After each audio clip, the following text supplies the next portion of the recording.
Olá pessoal, Conrado Calhau aqui falando, sou idealizador do Earnings Cast. Obrigado por estar escutando as conference calls em nossa plataforma. Passando aqui um recado de 30 segundos para falar um pouco para vocês da Anchor. A Anchor é uma plataforma gratuita para a criação de podcast. Ela contém ferramentas que permitem aos usuários gravar e editar áudio, organizá-los em episódios de podcast, publicar podcasts em plataforma de escuta e monetizar o conteúdo. Um abraço a todos e continue conosco. Bom dia, sejam bem-vindos à teleconferência da Minerva sobre os resultados do terceiro trimestre de 2020. De conosco estão presentes o Sr. Fernando Galete de Queiroz, diretor-presidente, e o Sr. Edson Ticli, diretor de Finanças e Relações com Investidores. Informamos que a apresentação é gravada e todos os participantes estarão apenas ouvindo a teleconferência durante a apresentação da empresa. Em seguida, iniciaremos a sessão de perguntas e respostas para analistas e investidores, quando mais instruções serão fornecidas.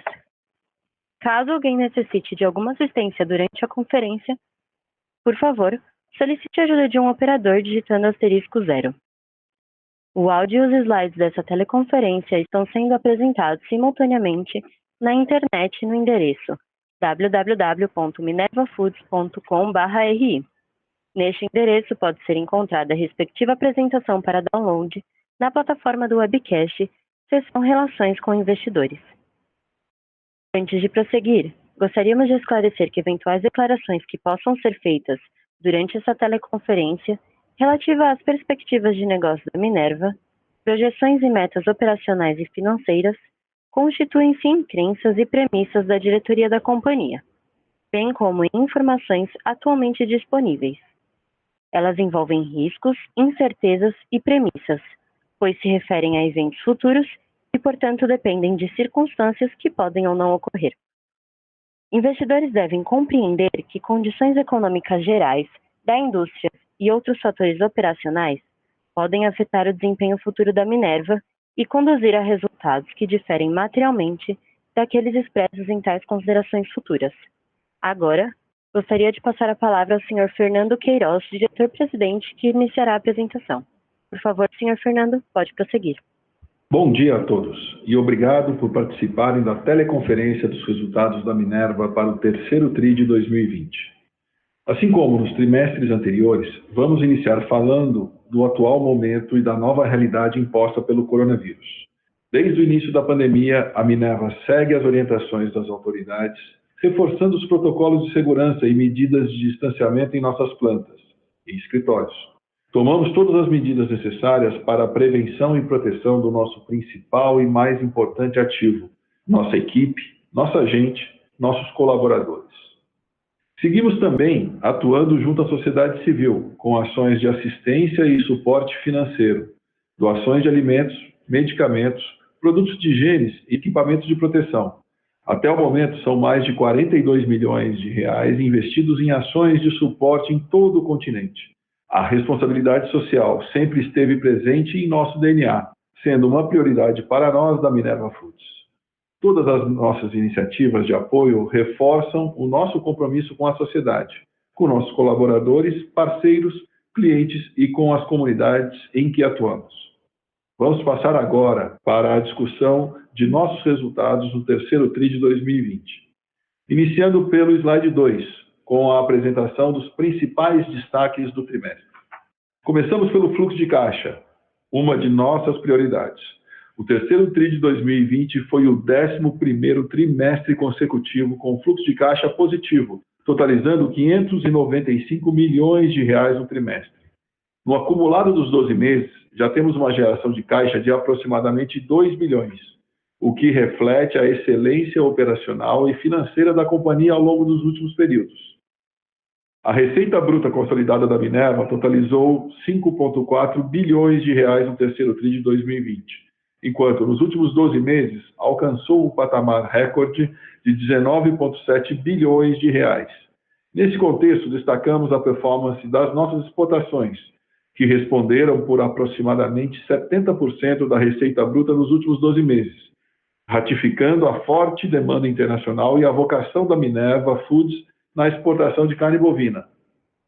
Falando de rentabilidade, no terceiro TRI de 2020, o nosso EBITDA totalizou 554 milhões de reais, um forte crescimento de 22% na comparação anual, e com uma margem EBITDA de 10,8%. Já nos últimos 12 meses, o EBITDA da Minerva alcançou o patamar recorde de 2,1 bilhões de reais, com uma margem EBITDA de 11,5%.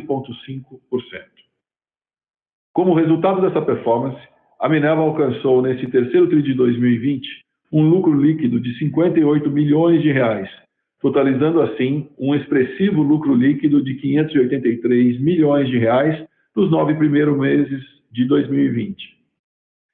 O outro grande destaque deste trimestre foi a solidez do nosso balanço. Ao final do terceiro TRI de 2020, nossa alavancagem medida pelo indicador dívida líquida EBITDA dos últimos 12 meses foi reduzido para 2,2 vezes o menor patamar desde 2008, e em linha com a nossa estratégia de redução do endividamento e aperfeiçoamento da estrutura de capital. Encerramos o trimestre com uma confortável posição de caixa de 7,3 bilhões de reais, o que nos garante tranquilidade frente aos desafios do momento e em linha com a nossa gestão conservadora de caixa. Uma das boas conquistas do terceiro TRI de 2020 foi o início da operação de nossa segunda planta na Colômbia, a unidade de Vijagual, com capacidade de abate de 700 cabeças por dia e que deu início ao seu ramp-up operacional ao final deste trimestre. Em 2021, com a operação em plena capacidade, a planta de Vijagual deverá contribuir de maneira relevante para a Tena Foods, dobrando o nosso volume de operações na Colômbia. Quero aproveitar o momento e destacar também algumas iniciativas que concluímos mais recentemente, como o anúncio do nosso investimento na Clara Foods. A Clara Foods é uma inovadora startup de alimentos sediada no Vale do Silício e pioneira no desenvolvimento de proteínas livres de animais para utilização na indústria de alimentos. O investimento de 4 milhões de dólares é a primeira iniciativa do nosso fundo de Venture Capital, que tem como foco startups e empresas de tecnologia estritamente relacionadas com nossa cadeia de produção, com grande potencial de crescimento e oportunidades de novos negócios. Quero citar também o recente upgrade de nosso rating de crédito em duas das principais agências internacionais, Fitch e S&P, resultado da nossa consistente gestão financeira ao longo dos últimos anos, priorizando a gestão de risco, a redução do nosso endividamento e o aperfeiçoamento da nossa estrutura de capital. Outra boa notícia, e como reflexo do bom desempenho operacional e financeiro da companhia ao longo de 2020, o Conselho de Administração da Minerva aprovou antecipar o pagamento de dividendos correspondentes a 25% dos lucros acumulados no ano, totalizando 138 milhões de reais. O pagamento de dividendos, assim como a abertura do novo programa de recompra de ações, ratificam o compromisso firmado pela administração da Minerva com a criação de valor para os nossos acionistas. Para finalizar, quero destacar que na teleconferência de hoje teremos a participação especial do Taciano Custódio, diretor de sustentabilidade da Minerva, que vai apresentar as iniciativas e conquistas da companhia no campo de sustentabilidade, um dos principais pilares do nosso modelo de negócio e uma das nossas maiores vantagens competitivas. Vamos agora passar para o próximo slide para comentar o desempenho operacional da Minerva no trimestre, iniciando pelas exportações. Slide 3. Nesse terceiro TRI de 2020, consolidamos nossa posição como a maior exportadora de carnes da América do Sul, com aproximadamente 18% de market share do continente. Esse resultado reflete nossa diversificação geográfica na América do Sul, que, apoiado pelos nossos 16 escritórios internacionais, proporciona à Minerva uma grande vantagem competitiva e posição de destaque na exportação global de carne bovina. Agora vamos olhar com mais detalhes a performance das exportações por região. Na divisão Brasil, a Ásia respondeu por 56% da receita de exportações dos últimos 12 meses, um expressivo crescimento de 31 pontos percentuais comparados ao mesmo período de 2019. A Ásia também foi o principal destino das exportações da Tena Foods no período, respondendo por 38% do total exportado por essa divisão. A performance das exportações deixa cada vez mais evidente a crescente demanda da Ásia por carne bovina, em especial da China, mas também de outros mercados importantes, como Indonésia, Malásia, Singapura, Filipinas e tantos outros. Um movimento que deve se acentuar ainda mais ao longo dos próximos trimestres. Para finalizar, acho importante destacar que as perspectivas de mercado continuam favoráveis. Temos uma conjunção de fatores bastante positivos para os próximos períodos. O primeiro deles é a peste suína africana, que segue impactando a produção de carne de porco na China. Vale lembrar que o surto não está limitado àquele país e já se espalhou pela Ásia e parte da Europa, atingindo recentemente a Alemanha, o segundo maior produtor de suíno da Europa. Somamos a isso uma mudança estrutural nos hábitos de consumo no Sudeste Asiático, como efeito da maior urbanização, expansão de renda e da classe média, e da maior ocidentalização dos padrões de consumo. Por fim, temos ainda os persistentes problemas na oferta de alguns produtores relevantes de carne bovina, como a Austrália, um dos nossos principais concorrentes no mercado mundial. E isso abre uma oportunidade para produtores da América do Sul em diversos mercados, especialmente na Ásia e Oriente Médio. Diante desse horizonte promissor, a estratégia da Minerva é seguir maximizando nossas vantagens competitivas, investindo em inovação, em nichos, em gestão de risco e inteligência de mercado, para alcançarmos soluções comerciais e logísticas cada vez mais eficientes e rentáveis. Tudo isso sempre respeitando o nosso compromisso com a sustentabilidade, um de nossos principais pilares e que abre as portas em diversos mercados, nos diferenciando dos nossos principais concorrentes e ampliando as oportunidades de negócios. Agora eu passo a palavra para o Edinho, que falará um pouco sobre os destaques financeiros e operacionais da Minerva. Obrigado, Fernando. Vamos iniciar a partir do slide 4. Começando pela performance operacional e o breakdown da participação das divisões na receita bruta, no terceiro trimestre de 2020, a gente pode ver que a divisão Brasil foi responsável por 48% do total da receita gerada pela companhia, enquanto que a divisão Athena Foods respondeu por 44% e a divisão Trading por 8%. Nesse trimestre, conseguimos observar uma sensível melhora na produção das unidades do Brasil e com isso a taxa de utilização da capacidade ela se elevou em aproximadamente 5 pontos percentuais acima da taxa registrada no trimestre passado, atingindo cerca de 68%, o maior patamar até hoje alcançado nesse ano. Na Athena Foods, a gente rodou com uma capacidade de aproximadamente 77%, superior ao trimestre anterior, e reflexo também do crescente volume de exportações para a China nas nossas unidades da Argentina e do Uruguai. Dessa forma, a utilização da capacidade consolidada da companhia ficou em 73% no trimestre. E como a gente já disse anteriormente, esse patamar de utilização fica abaixo do nosso nível histórico, que é mais próximo de 80%, mas esse nível deve ser alcançado ao longo dos próximos períodos com o arrefecimento da pandemia. Para finalizar do lado direito do slide, destacamos nossas exportações consolidadas por região, tanto para o terceiro TRI, quanto para os últimos 12 meses encerrados em setembro.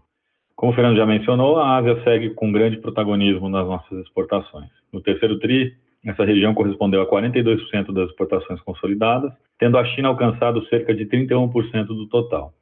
Já nos últimos 12 meses, o market share do continente asiático alcançou 47% das exportações. Mudando agora para o slide 5, vamos começar com a receita líquida, que atingiu 5,1 bilhões no terceiro TRI, uma expansão de 14% na comparação anual. Nos últimos 12 meses, encerrados em setembro 20, a receita líquida totalizou 18,6 bi, um crescimento de 10% contra o ano anterior. E falando de rentabilidade, o EBITDA da Minerva no terceiro TRI alcançou 554 milhões de reais, um crescimento de mais de 22% no ano contra ano, e registrando uma margem de EBITDA de 10,8%. Nos últimos 12 meses, o nosso EBITDA totalizou pouco mais de 2,1 bilhões de reais, um patamar recorde para a companhia, alcançando uma margem EBITDA de 11,5%. Vamos para o próximo slide para falar de alavancagem. No slide 6, a gente consegue ver que o nosso índice de alavancagem, medido pelo indicador dívida líquida e EBITDA dos últimos 12 meses, caiu para 2,2 vezes, o menor nível de alavancagem registrado pela companhia desde 2008, mesmo considerando a apreciação de cerca de 40% do dólar contra o real desde o início de 2020. Em dólares, nossa alavancagem líquida encerrou o trimestre em 1,9 vezes. O nível de alavancagem atual da Minerva reflete o compromisso dessa administração na busca por uma estrutura de capital mais eficiente, mais equilibrada, menos onerosa e com um perfil menor de risco. Isso é algo que a gente vem comunicando desde o início do ano, desde que nós concluímos o nosso follow-on em janeiro, e que a gente vem executando muito bem, e eu acho que a gente está conseguindo mostrar níveis de desalavancagem muito superiores ao que o mercado esperava.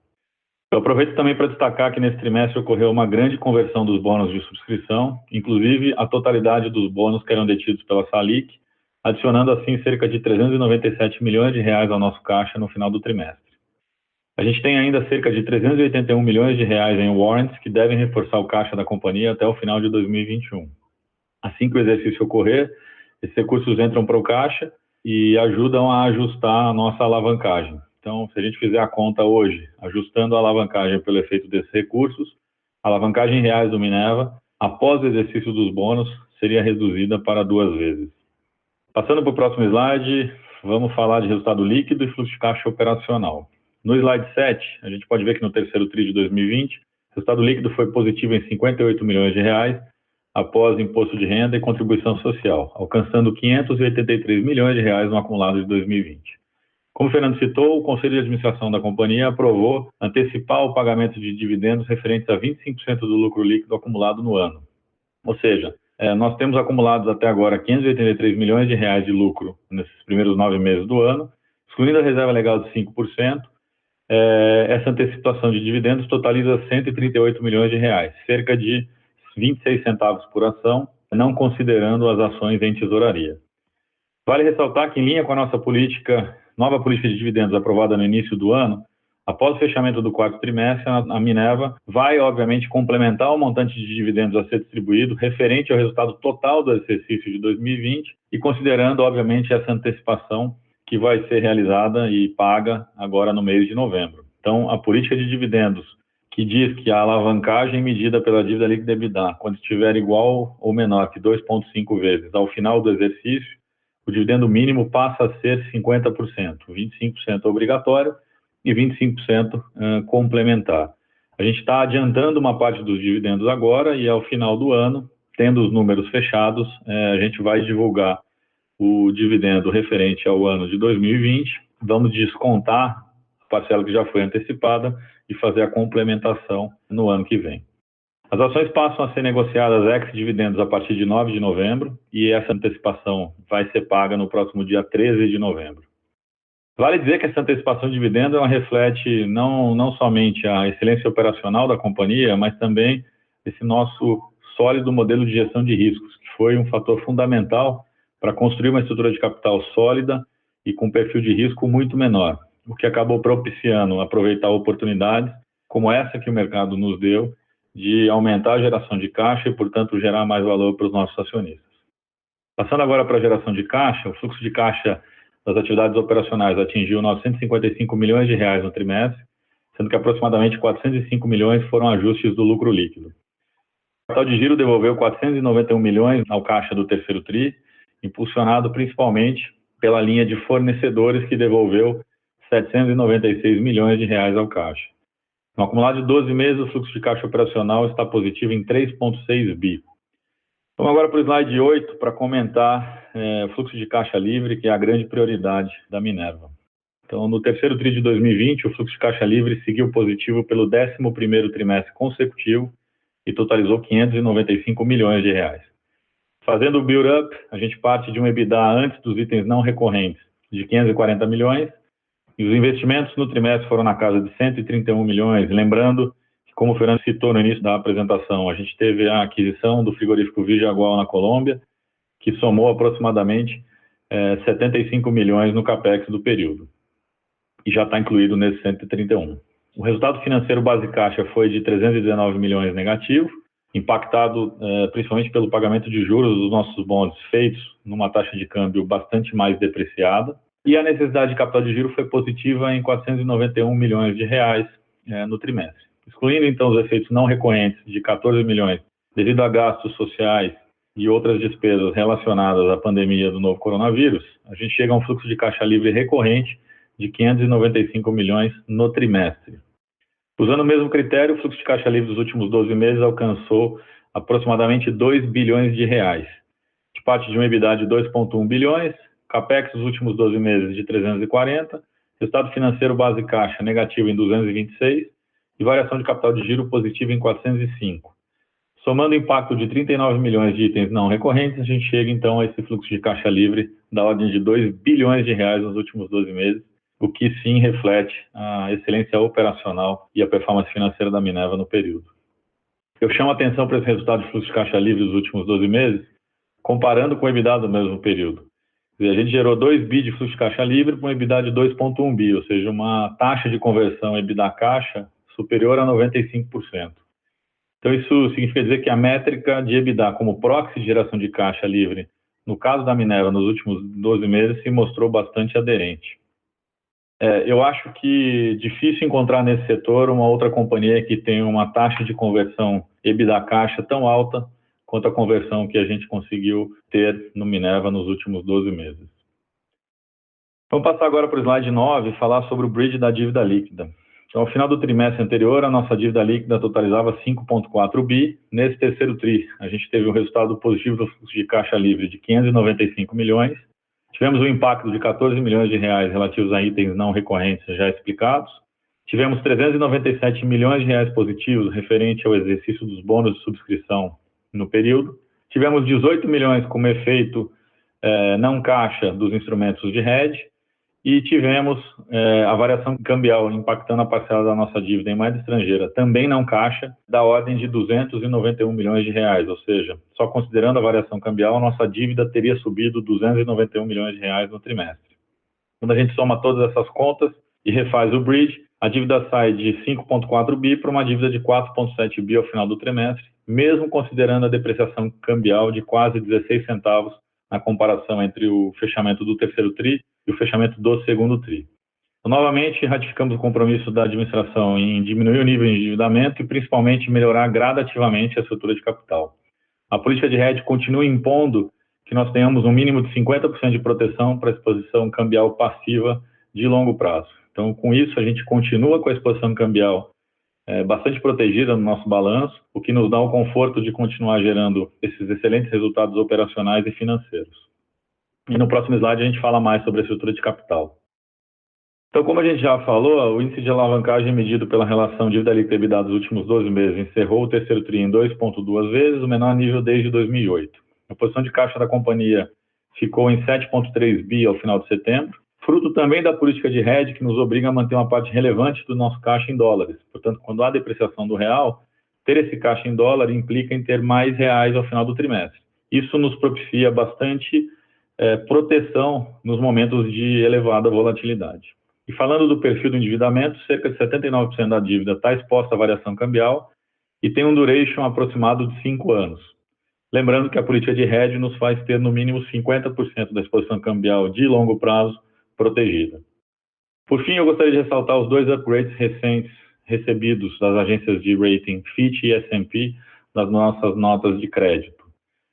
Os upgrades são resultado da constante busca pelo fortalecimento da estrutura de capital, forte posição de liquidez, redução consistente no nível de endividamento e consistência na geração de caixa livre, reduzindo dessa forma o perfil de risco da companhia, o que naturalmente reflete uma melhor perspectiva na avaliação das agências de risco.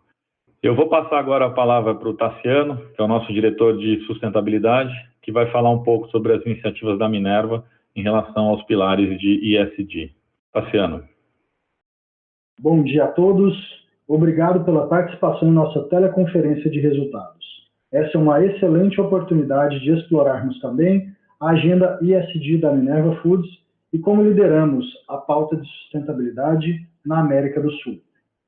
Os pilares de sustentabilidade da Minerva Foods estão sustentados em 3 eixos principais. Dedicação ao planeta, que reflete as nossas ações no campo das mudanças climáticas, no monitoramento socioambiental da cadeia de suprimentos e nos programas de eficiência operacional dentro de nossa operação, como gestão de energia, gerenciamento de resíduos, emissões de gases na atmosfera e o consumo de água. Prosperidade da nossa gente. A nossa presença é sentida além do consumo de nossos produtos e a prosperidade de todos é essencial para a companhia. Esse pilar representa a dedicação e o comprometimento com as mais de 18 mil famílias que contribuem com a nossa força de trabalho, seja na geração de emprego e renda em mais de 36 cidades no continente, seja no apoio e suporte às comunidades durante a pandemia do novo coronavírus. A Minerva Foods contribui ativamente no desenvolvimento local e das comunidades onde atua.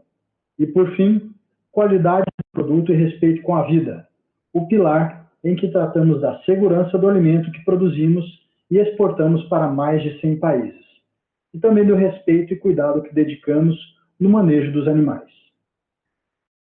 Antes de iniciarmos mais profundamente nos desafios da nossa indústria, queria contextualizar um pouco o cenário da produção agrícola no Brasil. O Brasil é uma potência na produção de alimentos e possui uma lei florestal moderna e conservacionista. Nosso país possui mais de 65% do território composto por vegetação nativa, sendo mais de 30% protegido dentro de áreas de conservação e terras indígenas, e mais de 20% dentro de propriedades privadas, segundo os dados da Embrapa. Desde 2009, a Minerva Foods assume compromissos públicos contra o trabalho escravo infantil e também contra o desmatamento. Investimos pesado no desenvolvimento de uma plataforma de monitoramento socioambiental em parceria com a empresa Nice Planet, e somos líderes no Brasil e na América do Sul com os melhores resultados de monitoramento da cadeia de suprimentos. Fato esse atestado pela auditoria do Ministério Público Federal. Nossa plataforma de monitoramento contém mais de 10 mil propriedades no Brasil e no Paraguai e que somam mais de 9 milhões de hectares monitorados na Amazônia, no Cerrado e no Chaco paraguaio. Avaliamos 100% de nossas compras em todo o Brasil para embargos ambientais e desmatamento ilegal por meio da lista e dos polígonos de embargo do IBAMA. Também checamos 100% das compras usando a lista de trabalho escravo e documentos de posse de terra. O slide 4 é uma imagem do nosso sistema de monitoramento, onde podemos observar em azul os mapas dos fornecedores Minerva, em vermelho as ocorrências de desmatamento segundo o Instituto Nacional de Pesquisas Espaciais, em verde as áreas de conservação ambiental e em amarelo as terras indígenas. A Minerva não compra animais de fazendas fornecedoras que estão em sobreposição a terras indígenas e unidades de conservação ambiental, e também não compra animais de fornecedores cujas propriedades estejam relacionadas com áreas de desmatamento. Aplicando-se um zoom em nossa plataforma de monitoramento, podemos identificar uma fazenda que não atende aos critérios de sustentabilidade da Minerva Foods. Vocês conseguem perceber facilmente que a propriedade do fornecedor, identificada pelo polígono azul, apresenta restrições relativas a desmatamento, ou seja, trata-se de um fornecedor inabilitado pelo sistema da Minerva Foods. Essa integração dos sistemas da compra de gado com a plataforma de monitoramento geográfico garantem maior segurança nesse processo, sem afetar a agilidade e transparência na negociação com os nossos fornecedores.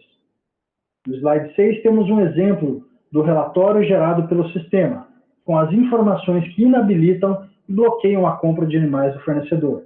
A propriedade fornecedora que não atende aos critérios de sustentabilidade fica automaticamente bloqueada nos sistemas Minerva até a apresentação de documentos oficiais que comprovem a sua regularização. Nesse sentido, trabalhamos de maneira proativa com a nossa equipe de campo, orientando os fornecedores para a regularização de sua propriedade junto aos órgãos de competência. O uso da melhor ferramenta de monitoramento, aliado à integração de sistemas e o comprometimento da nossa equipe, confere segurança e transparência em nosso processo de aquisição de gado. No slide 7, temos o efeito desse compromisso da Minerva Foods com a sociedade, refletido no resultado da auditoria supervisionada pelo Ministério Público Federal do Pará, uma das regiões mais impactadas pela produção de gado. Quero ressaltar aqui que toda a base de dados desse procedimento é fornecida pelo próprio governo estadual, o que assegura muita transparência e assertividade quanto aos resultados das empresas avaliadas e o compromisso de cada uma contra o desmatamento.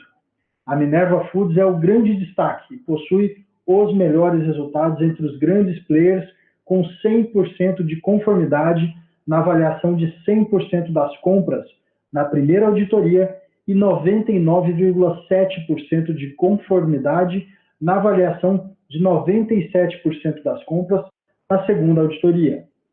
A ONG Amigos da Terra publicou recentemente um estudo sobre os resultados dos 10 anos do TAC no Pará e apresentou um comparativo que revela o compromisso das empresas que atuam de maneira efetiva contra o desmatamento.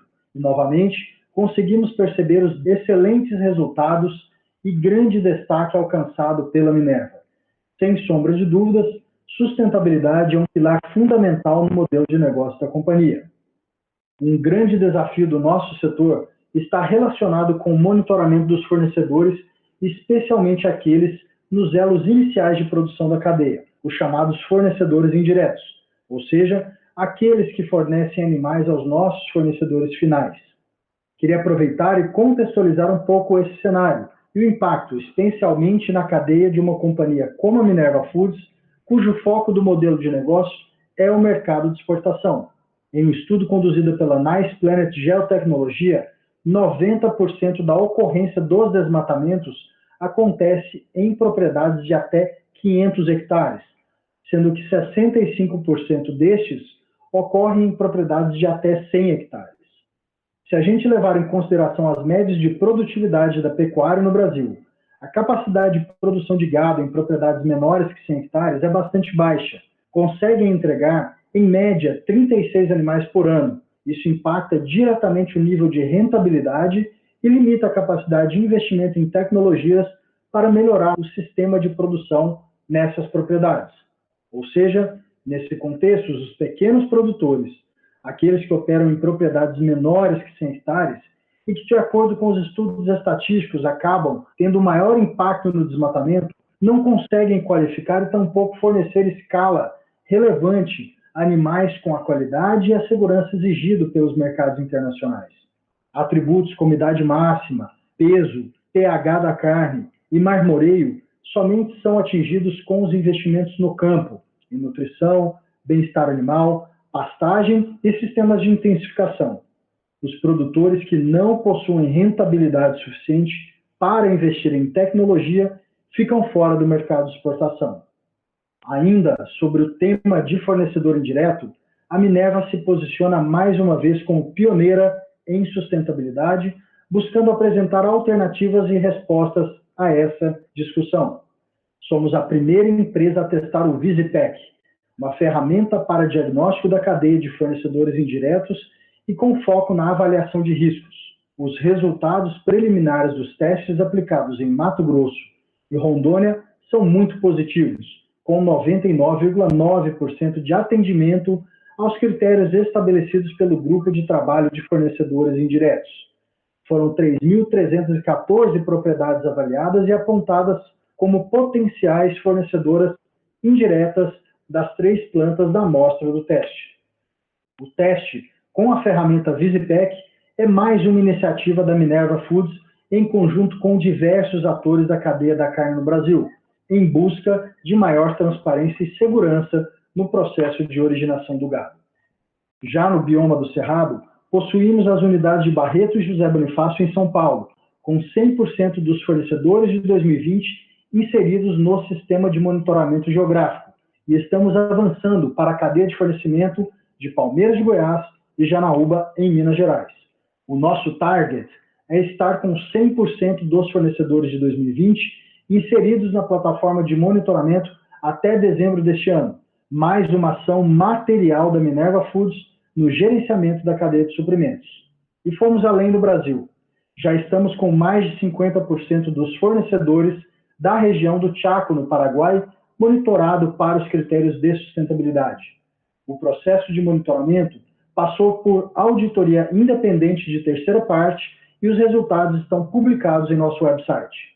O compromisso Minerva Foods está sustentado em ações e resultados, não em promessas de soluções para o futuro. Trabalhamos agora com as melhores ferramentas disponíveis e atuamos de maneira inclusiva frente aos desafios da cadeia do nosso setor. Para finalizar, gostaria de ressaltar nosso compromisso social, destacando especialmente nossas ações recentes relacionadas ao Covid-19. a Minerva Foods investiu mais de 40 milhões de reais em iniciativas diversas de auxílio e combate à pandemia. Foram centenas de toneladas de carne bovina doadas, milhares de EPIs, produtos de higiene, milhares de medicamentos e equipamentos hospitalares. Bom dia, você precisa de ajuda?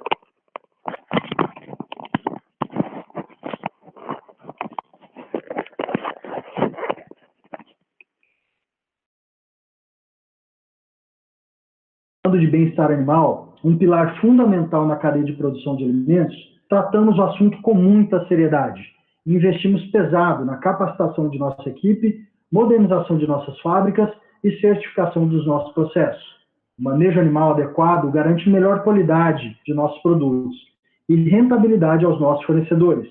Nossas fábricas são certificadas e a nossa equipe capacitada por profissionais de alta patente, incluindo a doutora Temple Grandin, especialista e referência mundial no tema. Como eu falei no começo da apresentação, a Minerva Foods é referência na pauta de sustentabilidade em nosso setor na América do Sul.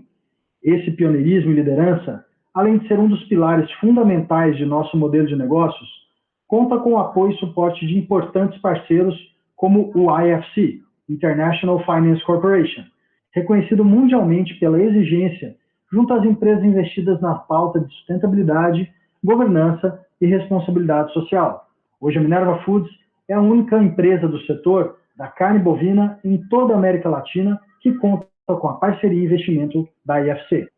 Para finalizar, gostaria de convidar a todos para que visitem o nosso site de sustentabilidade, onde disponibilizamos todos os compromissos assumidos pela companhia, bem como os resultados das auditorias em nossas cadeias de suprimento no Brasil e no Paraguai, os inventários de gás de efeito estufa, as políticas e programas sociais que dão norte à atuação da companhia e, claro, o nosso relatório de sustentabilidade, que é publicado anualmente desde 2012 e o único auditado de forma independente do setor.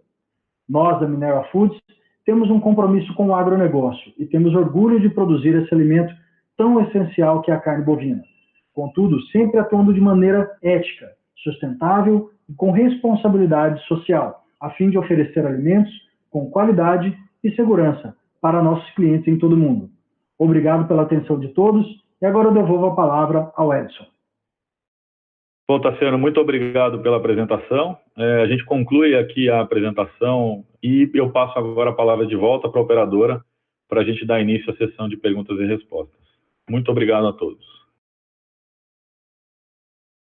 Senhoras e senhores, iniciaremos agora a sessão de perguntas e respostas para analistas e investidores. Antes de iniciar, informamos que as perguntas serão respondidas em português pelo telefone webcast e em inglês apenas através do webcast. Lembrando que para fazer uma pergunta, basta digitar *1. Para retirar a pergunta da lista, digitem a tecla #. A nossa primeira pergunta é da senhora Luciana Carvalho, do Banco do Brasil. Por favor, senhora Luciana, pode prosseguir. Bom dia a todos, Fernando, Edson, obrigada pela oportunidade e parabéns pelos resultados. Eu queria falar um pouquinho sobre China, né? Vocês vêm avançando bastante as exportações para o país, se tornou o principal destino de vocês aí. Eu queria entender um pouco a dinâmica, como é que vocês acreditam que vai ficar agora para o final do ano, né? Principalmente porque em tempos normais, né, seria o período que eles fariam aquele estoque para as festividades do início do ano, né? Então, o que vocês estão esperando aí para esse quarto trimestre com China? E ainda se vocês puderem fazer um update de como está a atuação da JV de vocês ali no país, né? Se elas têm ajudado, a JV tem ajudado vocês aí nesse avanço nas exportações, também agradeço. Obrigada. Oi, Luciana, obrigado pela pergunta. Se você estiver acompanhando os dados, se vocês estiverem acompanhando os dados, a China é o país com a maior rapidez na retomada da economia. Entre essas retomadas, o food service tem o destaque. Nós estamos vendo o food service aí já 90% do que era antes da pandemia. Então, é uma retomada sólida, consistente. Dado interessante é que a China bateu o recorde de movimento em rodoviárias estações de trem e aeroportos internamente. Então, existe atividade econômica, existe viagem, existe retomada em todos os setores. E a sazonalidade da China é essa mesmo, né? O ano passado ela sofreu um pouco. Esse ano a gente vê a sazonalidade com dezembro sendo o grande mês de preparação para as festas para o Ano Novo Chinês, que é em janeiro. Então, nós enxergamos um ciclo normal e o sazonal normal que vem da China. A JV é parte da estratégia do Minerva de downstream, de estar presente mais perto da ponta consumidora. Então, em alguns países, nós estamos fazendo esse movimento. A China, pela importância que tem, pelas características heterogêneas que cada região tem, é fundamental que nós tenhamos esse passo dado. Por enquanto, nós temos um MOU non-binding, estamos trabalhando nele e pretendemos aí, em breve, anunciar a estrutura da JV. O objetivo é ter não só mais rentabilidade indo downstream, mas também aperfeiçoando o nosso sistema de informação, onde que nós tenhamos ainda mais assertividade dentro das nossas políticas de gestão de risco. Então, somos muito otimistas com a China. Numa declaração do embaixador chinês no Brasil, ele espera que de hoje até 2027 as importações de carne bovina na China dobrem. Então, isso mostra o potencial que a China tem. Obrigado, Luciana. Obrigada, Fernando. É bastante claro. E se eu puder fazer uma segunda pergunta mais relacionada ao mercado doméstico, né? Como é que vocês estão vendo aí os preços que têm ajudado bastante margens, principalmente nessa escalada de preços, tanto de boi, acabou acompanhando aí um pouco o mercado doméstico, os preços também no mercado doméstico. Então, eu queria ouvir um pouquinho de vocês, essa tendência de alta, vocês acreditam que sustenta? O que o auxílio emergencial aí, né, a prorrogação pode ajudar nesse sentido? E como você mencionou, né, a China está voltando uma velocidade mais rápida, talvez aí, retomando aí o food service. Qual que é a expectativa para o food service aqui no Brasil também? Obrigada. Tá. Luciano, o mercado interno passou a ter uma importância, sempre teve uma importância muito grande, mas especialmente nesse momento. Você tem uma redução do abate médio no Brasil no ano e você tem um aumento de exportações. Se você olhar os dados recentes do SECEX de outubro, você teve um incremento de 5% ano contra ano nas exportações e em preço uma subida de quase 4% em relação ao mês anterior. Então, você vê um mercado bastante demandante nas exportações. Isso, obviamente, reflete no mercado interno, deixando o mercado interno mais aquecido, mais um mercado do vendedor. E é isso que nós estamos vendo. Um mercado que está batendo recordes, e especialmente no quarto TRI, que sazonalmente é o mercado, é o período mais forte do mercado interno. Então, a gente está bastante otimista também com o mercado interno, especialmente pela plataforma que nós temos de produção em outros países da América do Sul, onde que o Brasil passa a ser também, não só um produtor, mas também um importador dos países vizinhos. O Edinho vai completar. Deixa eu só completando um pouquinho mais de cor. O mercado interno, por exemplo, o food service, teve uma melhora bastante substancial no terceiro TRI. A gente estima que já está operando entre 80% e 85% do que eram os valores normais no ano passado. Então, a gente continua bastante otimista, como o Fernando falou, para o desempenho de mercado interno no Brasil para o quarto TRI, mas para o primeiro semestre do ano que vem, dependendo do que acontecer com os estímulos na economia e com as decisões sobre a política fiscal, pode ser que você tenha uma arrefecida na demanda, com isso você tem uma queda de preço, mas o lado positivo disso é o impacto que isso tem no preço da arroba do boi. Lembrando que a correlação do preço da arroba do boi no mercado interno brasileiro ela é muito alta com o desempenho das vendas de carne também no mercado interno. Então, se você tiver uma demanda menos aquecida, os preços de carne caindo, muito provavelmente você vai ter um recuo do preço da arroba, que acaba nos beneficiando bastante. Lembrando que hoje praticamente 70% a 75% da nossa produção vai para exportação. Então, só para dar essa cor adicional aí.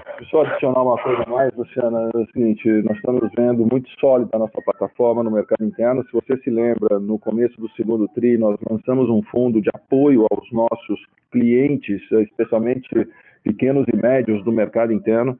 O índice de fidelização foi bastante forte, nós antecipamos esse movimento, acreditando nos clientes, apoiando esses clientes. Então, o nosso modelo de distribuição, de estar próximo à ponta, de estar junto aos clientes, de estar apoiando nos momentos difíceis, ele está se mostrando bastante positivo e bastante recompensador para todas as partes.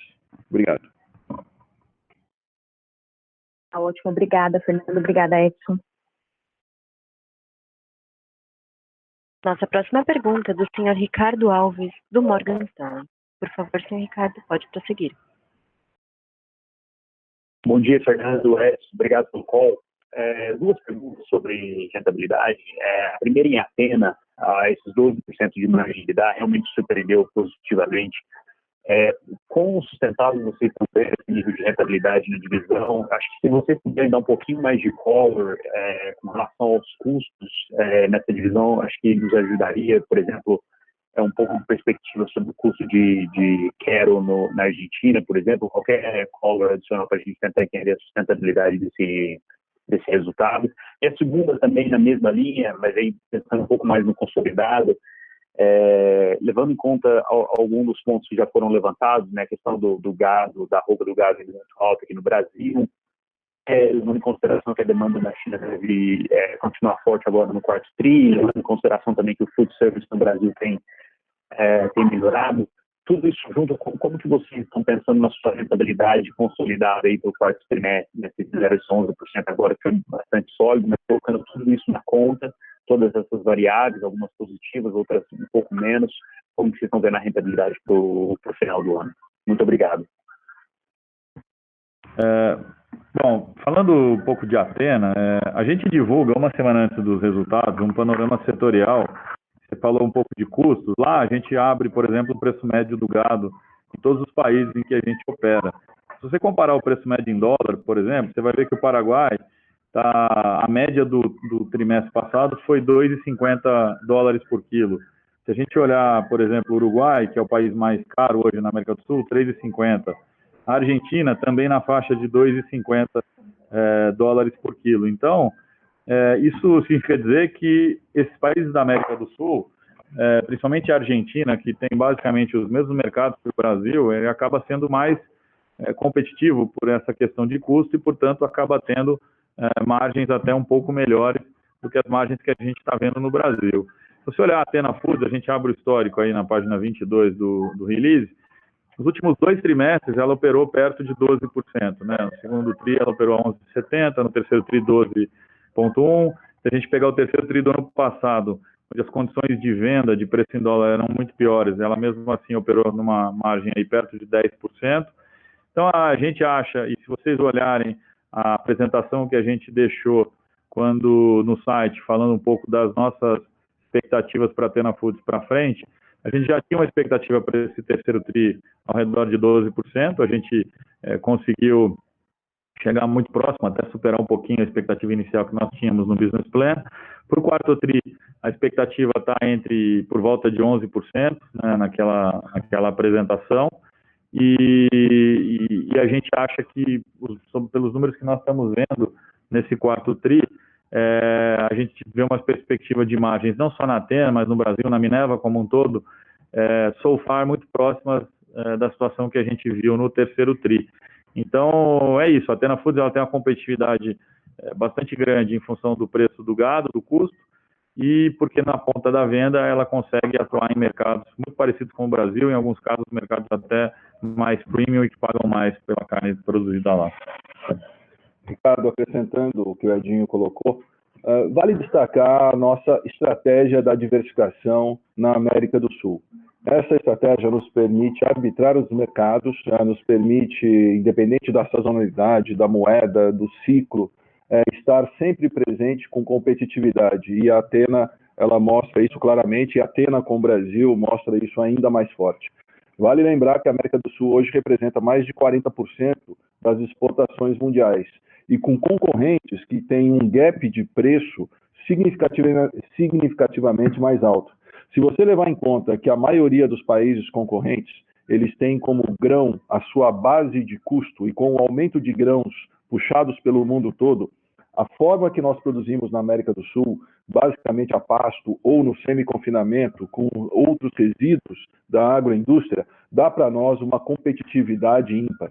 Então, só reforço aqui que o modelo de Athena, de diversificação de Minerva como um todo, é extremamente sustentável num mundo cada vez mais integrado e globalizado. Essa vantagem competitiva, ela é única e ela é nossa.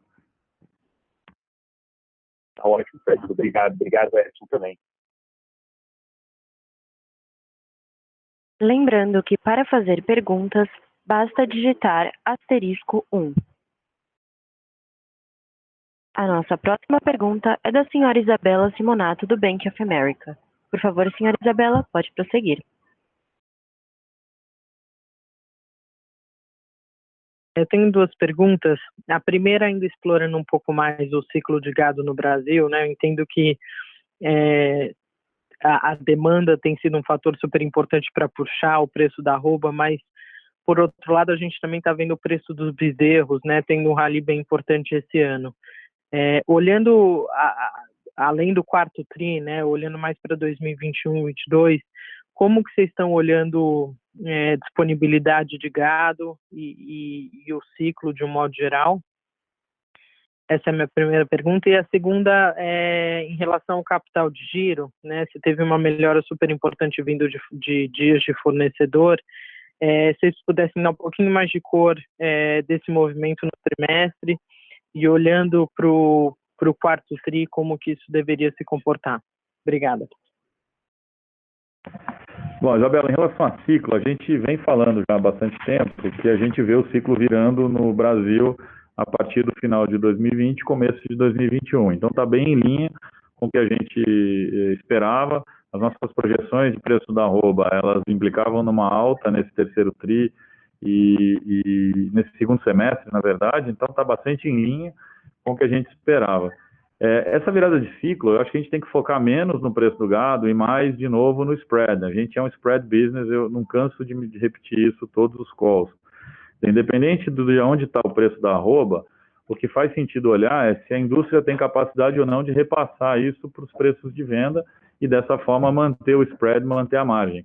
A gente tem demonstrado, ultimamente, que a situação de desbalanço de oferta global de carne no mundo, de demanda e oferta de carne no mundo, tem nos dado um poder de barganha bastante importante que nos tem permitido manter as margens em níveis acima de 2 dígitos. Se a gente olhar, por exemplo, os nossos dados trimestrais, a nossa média dos últimos 12 meses ficou aí acima de 9,5%, acima de 10%, pelo menos nos últimos 8 trimestres. Então, isso mostra que a gente tem tido um poder de barganha muito grande com os nossos clientes, e a despeito da arroba ter saído nesses últimos 24 meses de um patamar de R$150 para R$280, a gente conseguiu manter as nossas margens num patamar que eu diria bastante saudável do ponto de vista de geração de caixa livre.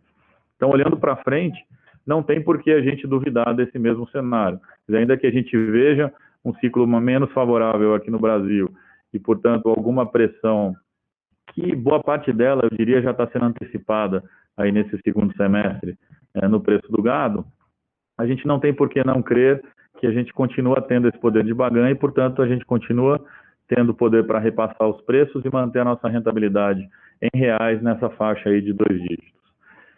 Falando do capital de giro, a liberação de capital na conta de fornecedores, ela veio através de um instrumento financeiro que a gente montou, em que a gente tem uma instituição financeira pagando à vista para o nosso pecuarista, conseguindo descontos de até 2% e nos dando um prazo de até 90 dias, nos cobrando alguma coisa entre 0,30 e 0,40 ao mês. Portanto, é uma operação que a gente ganha 2% de desconto, paga entre 1,20 e 1,5 de custo e tem 2 efeitos positivos. Primeiro, ajuda na nossa margem, porque a diferença do custo financeiro para esses 2%, ela vai direto no nosso CMV.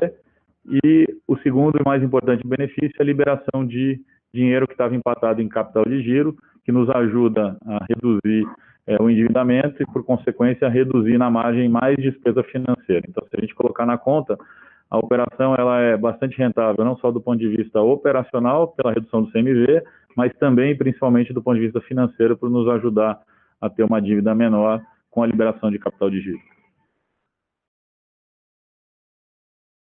Então, está super claro. E esse tipo de operação, a ideia é manter isso para frente? Não foi um negócio específico do trimestre? Não, ela continua ongoing, vamos dizer, é um programa que a gente tem em place com várias instituições. A gente eu só não acho que esse programa vai crescer, porque você tem um limite para comprar à vista dos seus fornecedores aplicando um desconto dessa magnitude. Então, a gente provavelmente chegou no limite, mas não tem por que recuar. Então, a gente tem esse ganho one-off no terceiro TRI e ele se mantém ongoing pelos próximos trimestres. Entendi. Tá ótimo. Obrigada. Nossa próxima pergunta é do senhor João Soares, do Citibank. Por favor, senhor João, pode prosseguir. Bom dia, Fernando. Bom dia, Edson. Bom dia a todos. Eu queria entender um pouquinho mais a questão de crescimento de longo prazo da companhia. Acho que agora com o cancelamento da SPAC, queria entender como que fica a questão toda de expansão para a Austrália. Acho que era uma tese bem interessante de usar o know-how do Ian lá fora, o conhecimento que ele tem do mercado. Eu queria entender se vocês estão estudando outra estratégia de financiamento para justamente financiar esse crescimento lá na Austrália, se isso ainda está nos planos de longo prazo da companhia. Certamente está nos planos de médio e longo prazo da companhia.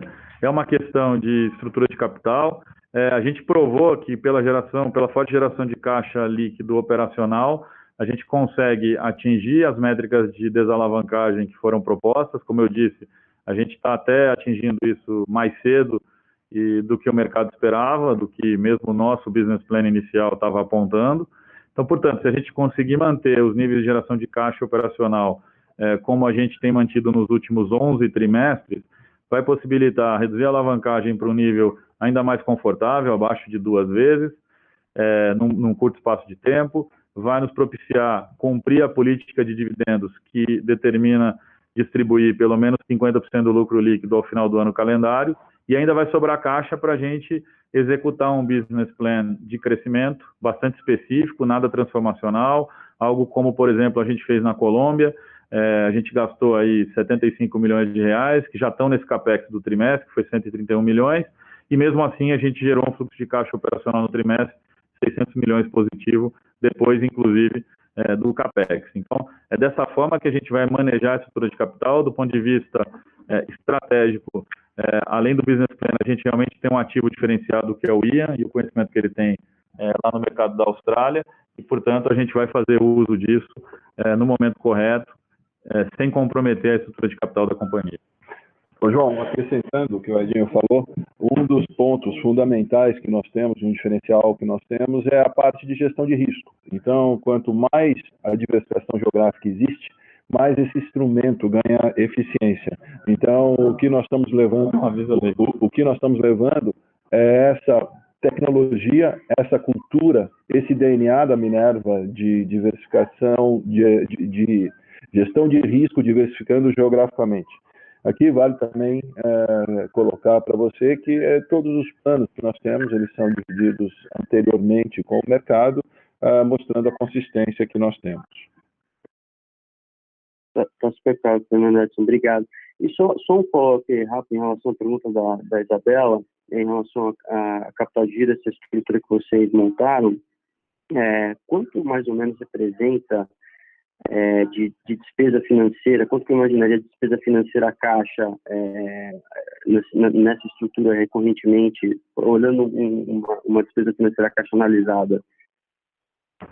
Então, essa estrutura, como ela está totalmente ligada à operação, a gente tem o ganho do desconto à vista versus a despesa, entre aspas, financeira do alongamento de prazo. Então, Em vez de eu reduzir o meu CMV em 2%, eu reduzo ele só no líquido, que é o 2% menos o custo do produto financeiro. Então, como é uma operação estritamente operacional, ela já está diretamente considerada no CMV. Tá claro. Bom, obrigado, Edson, Fernando, parabéns pelos resultados. Lembrando que para fazer perguntas, basta digitar *1.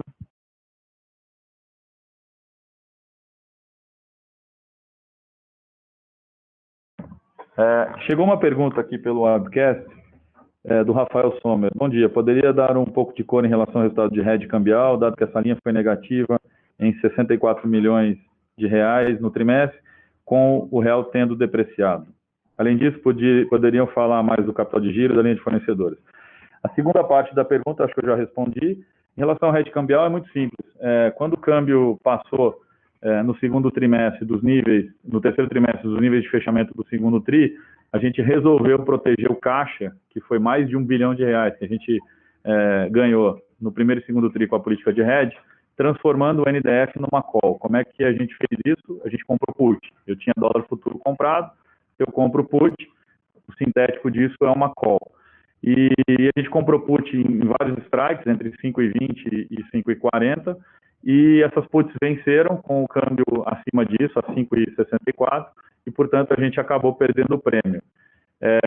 E é por isso que o resultado de hedge acabou negativo. A gente teve um ganho, obviamente, nos NDFs dos 16 centavos, contra a posição que a gente tinha, menos o custo de carrego, que é mais ou menos 1%, 1,2% por trimestre. Então, a conta é muito fácil.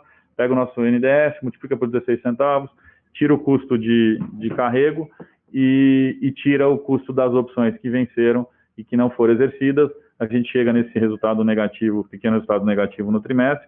Ainda que a gente tenha perdido, eu acho que foi uma estratégia bastante acertada. Ela trouxe uma simetria enorme para a nossa posição de hedge, principalmente depois do movimento que o câmbio fez de sair de R$4 para mais de 5,20, se a gente considerar o fechamento do segundo TRI. Isso deu um impacto de mais de 1,3, 1,4 bilhões de reais para o nosso caixa nesse período. Então foi isso, transparência total. A gente, então recapitulando, a gente transformou o NDF numa call transitoriamente. Essas opções venceram e a política de hedge continua exatamente da mesma forma. Encerramos neste momento a sessão de perguntas e respostas. Gostaria de passar a palavra ao Sr. Fernando Queiroz para as considerações finais. Gostaria de encerrar essa teleconferência agradecendo a todos e a todo o time da Minerva pela dedicação e performance destacada nesse terceiro TRI de 2020. Mas eu destaco aqui a resiliência e a garra diante do grande desafio que estamos vivendo nesse ano de 2020. Fico feliz em saber que nosso time tem tido a disciplina com novos hábitos de trabalho, mesmo em home office, mantendo o mesmo nível de dedicação e comprometimento. O foco, a disciplina que nós tivemos durante esse período, ele foi fundamental para nós transformarmos a adversidade em oportunidades. Seguiremos atentos às oportunidades de mercado de carne bovina, reafirmando nosso compromisso com a disciplina de capital, com práticas éticas e sustentáveis, pois confiamos que este é o melhor caminho para a geração de valor no longo prazo. Eu agradeço a todos o interesse pela Minerva. A gente se mantém aqui à disposição de vocês para sempre com transparência, com clareza, com inclusão, estar cada vez mais gerando valor para os acionistas. Muito obrigado.